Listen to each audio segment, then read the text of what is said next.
Bismillahirrahmanirrahim. Assalamualaikum warahmatullahi wabarakatuh. Semoga keselamatan senantiasa terlimpahkan untuk kita semua.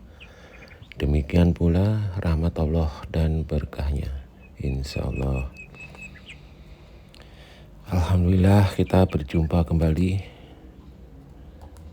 Dalam sesi ini kita insya Allah akan kaji mengenai makna, gerakan, dan ucapan dalam sholat. Apa itu makna? Makna adalah hasil kajian dari syariat. Mungkin beberapa pemirsa sudah pernah mengikuti sesi-sesi yang lalu. Saya sudah pernah sampaikan bahwa tahap-tahap pemahaman segala sesuatu itu ada 4, yaitu yang pertama syariat, kedua torekot, ketiga hakikat, dan yang terakhir keempat adalah ma'rifat. Pada saat itu kita berikan contoh, yaitu bila seseorang merasa lapar, agar hilang rasa laparnya, apa yang harus dilakukan? Yaitu seseorang itu harus makan agar laparnya hilang.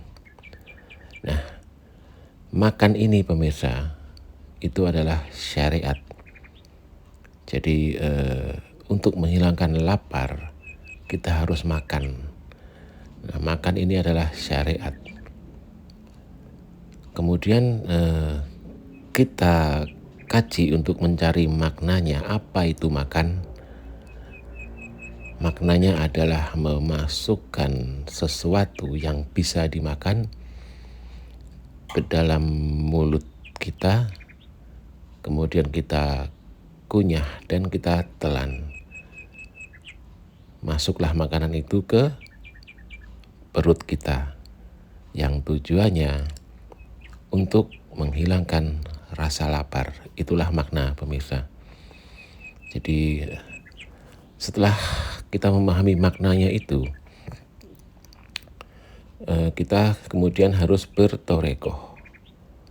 Bertorekoh itu berupaya sekeras-kerasnya dengan sungguh-sungguh untuk menemukan atau mencari apa yang harus bisa dimakan, yaitu berupa makanan. Jadi upaya kita untuk mengadakan makanan supaya kita bisa makan, yaitu torekohnya. Waktu itu kita kasih contohnya, seseorang itu harus pergi belanja bahan-bahan makanan, misalnya beras, sayur, tahu, tempe, ikan, dan lain-lain sebagainya. Kemudian sampai di rumah, diolah dan dimasak. Itulah torekot. Jadi berupaya untuk mencari bahan-bahannya, kemudian diolah, dimasak sehingga matang menjadi makanan yang siap disantap. Itulah torekoh. Nah, setelah matang, disajikan di meja dan siap untuk disantap, makanan-makanan itu, itulah yang kita sebut hakikat dari makanan. Jadi itulah makanan yang bisa kita makan untuk memenuhi tujuan kita supaya menghilangkan lapar. Nah, setelah itu kita lakukan, kita jalankan proses makan itu. Setelah selesai makan, apa yang dirasakan? Yaitu rasa kenyang dan rasa laparnya hilang. Itulah ma'rifat pemirsa. Jadi seperti itu urutannya. Jadi Dalam channel ini menyampaikannya hanya sebatas makna. Mengapa demikian?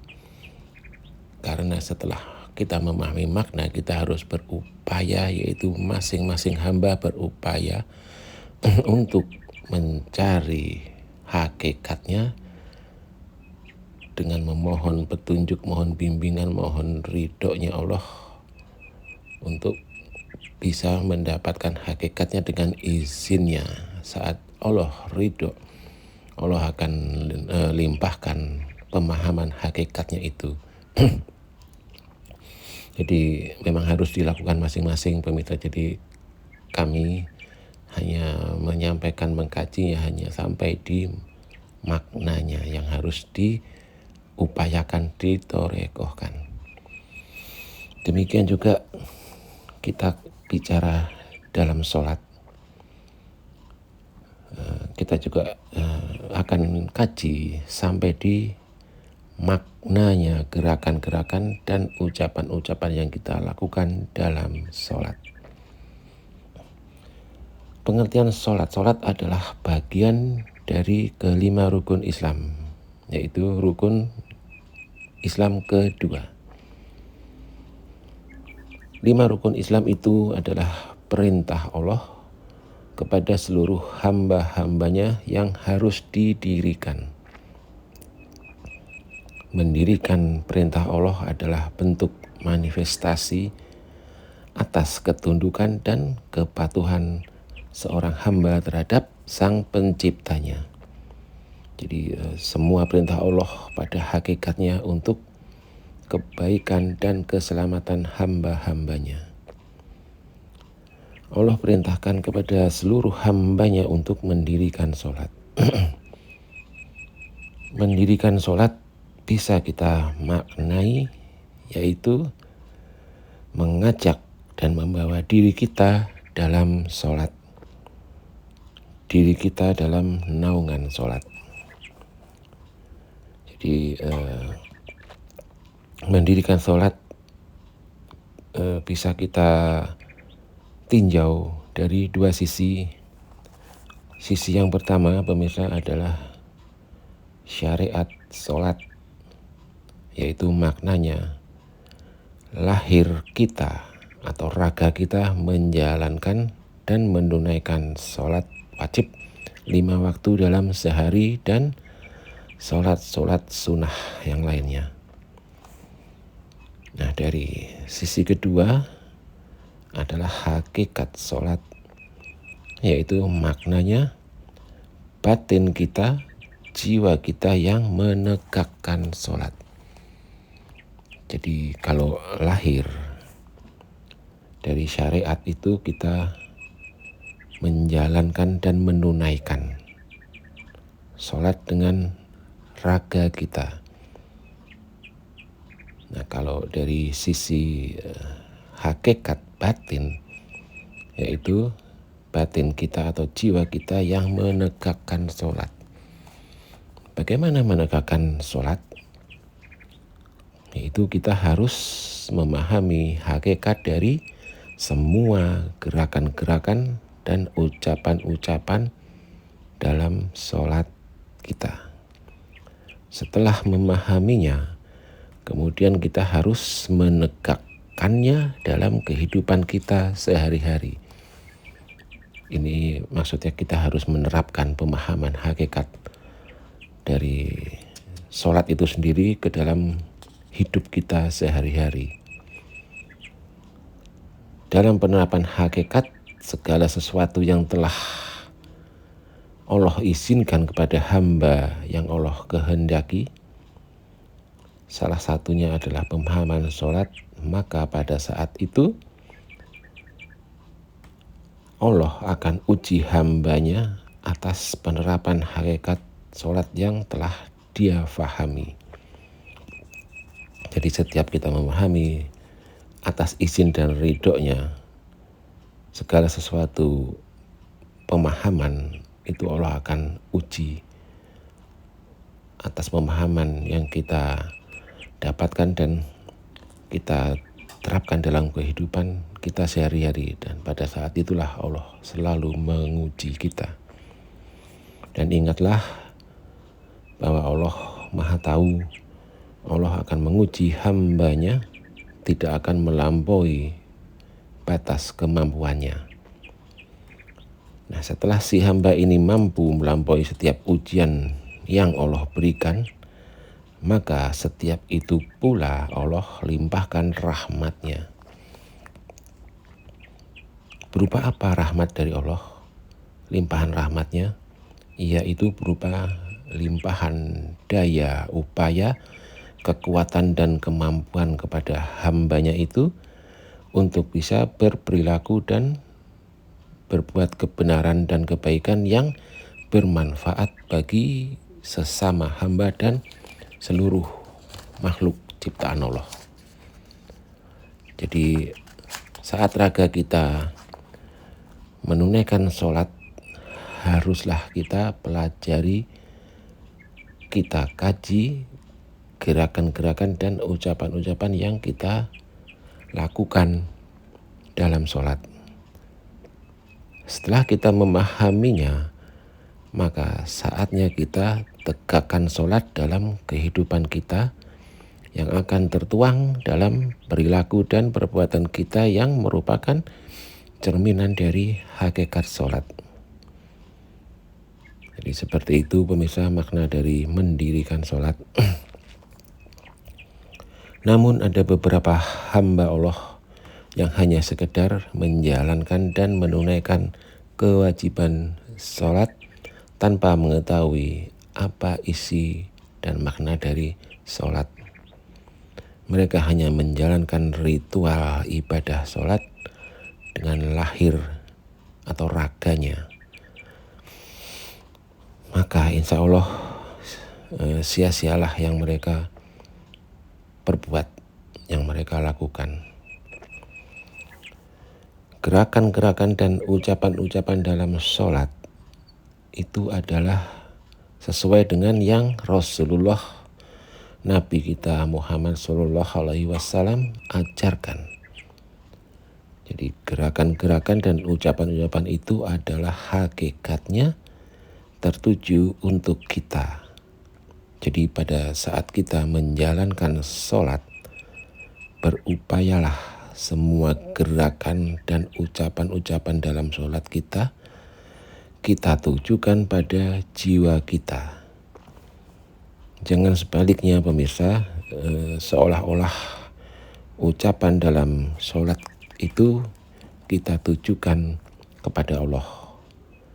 Karena pada hakikatnya semua gerakan dan ucapan dalam sholat itu datangnya dari Allah untuk kita jalankan, tunaikan, kita kaji hakikatnya dan kita terapkan dalam kehidupan kita agar kita selamat dunia dan akhirat. Jadi kita coba memanifestasikan bahwa Allah yang berfirman atas ucapan-ucapan dalam sholat itu kepada kita. Jadi saat kita sholat, kita ucapan-ucapan kita itu seolah-olah memang sebetulnya itu adalah firman-firman Allah untuk kita. Jadi bukan ucapan kita untuk Allah. Dan ingatlah dan ketahuilah dalam kita menunaikan sholat, janganlah berharap imbalan kepada Allah. Karena dalam sholat tidak ada suatu apapun yang kita berikan kepadanya. Bahkan Allah lah yang memberikan hidayah berupa petunjuk-petunjuknya dalam sholat itu untuk kita.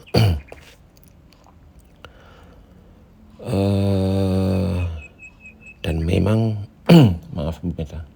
dan memang Allah tidak membutuhkan apapun, karena memang tidak ada apapun kecuali ciptaannya, dan Dia tidak akan menerima pemberian dari siapapun karena memang tidak ada siapapun kecuali ciptaannya. Jadi Seperti pernah saya sampaikan, Allahu Somad, yaitu yang artinya Allah kepadanya lah segala sesuatu bergantung. Jadi apa yang bisa kita persembahkan kepada Allah, yaitu hanyalah pengabdian dan cinta kita kepadanya. Demikian pemirsa, hanya tahap makna yang bisa saya sampaikan. Selamat bertorekoh.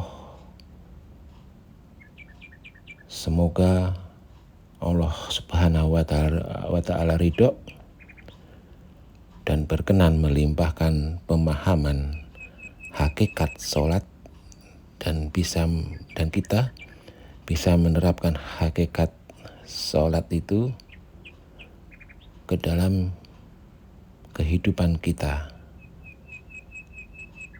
dengan tulus, ikhlas, dan ridho. Insya Allah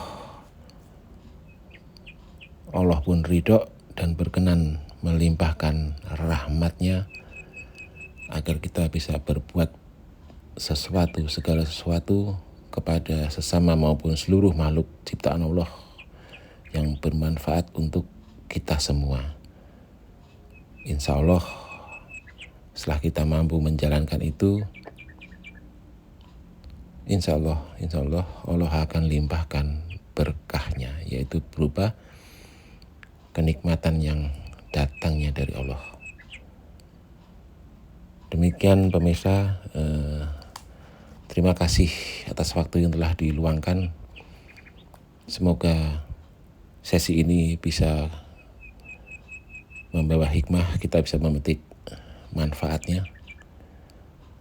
Mohon maaf bila ada kata-kata atau pemahaman yang saya sampaikan, mungkin ada beberapa pemirsa yang kurang berkenan. Sekali lagi saya mohon maaf lahir batin. Insya Allah kita bertemu pada sesi-sesi selanjutnya. Terima kasih. Wassalamualaikum warahmatullahi wabarakatuh.